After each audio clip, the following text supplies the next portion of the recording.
आणखी एका मोठी बातमी आहे। अजमेरच्या ख्वाजा मोइनुद्दीन चिश्ती यांच्या जगप्रसिद्ध दर्ग्याबाबत मोठी बातमी समोर आली आहे। अजमेर शरीफ दर्ग्याला शिवमंदिर घोषित करणारी याचिका कनिष्ठ न्यायालयाने स्वीकारली आहे। न्यायालयाने हिंदू सेनेची याचिका स्वीकारलेली आहे, तर पुढील सुनावणी 20 डिसेंबरला होणार आहे।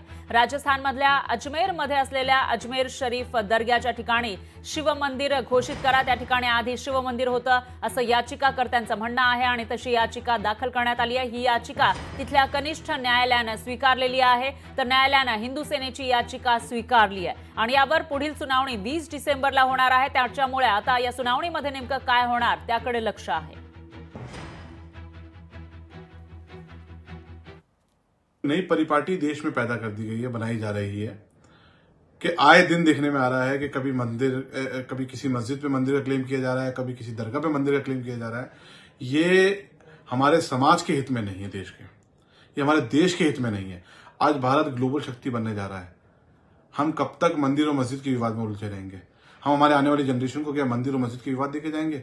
ये जो चीप पब्लिसिटी पाने के चक्कर में जो जल्दबाजी में गैर जिम्मेदाराना कदम उठाए जा रहे लोग बाग और ऐसी हरकतें करते हैं जिससे लाखों करोड़ों लोगों की आस्था को ठेस पहुंचती है। जहां तक अजमेर दरगाह का सवाल है, अजमेर दरगाह से हिंदुस्तान ही नहीं पूरी दुनिया का मुसलमान, हिंदू, सिख, ईसाई सब जुड़े हुए हैं। एक मस्जिद क्या गई, ये तो तमाम मस्जिदों पे कब्जा करने की सोचने लग गए। ये तो आए दिन का हो गया। कभी दरगाह खानकाह शहीद होती है, कभी कुछ होता है। और कांग्रेस के जमाने में जब एक्ट आया था तो कांग्रेस क्यों नहीं बोलती है? और प्राइम मिनिस्टर ऑफ इंडिया खामोश क्यों है?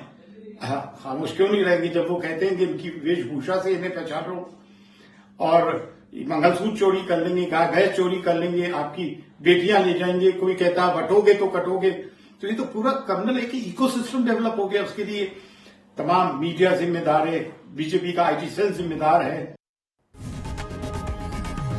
लोकशाही मराठी ऐका, पहा, जागरूक रहा।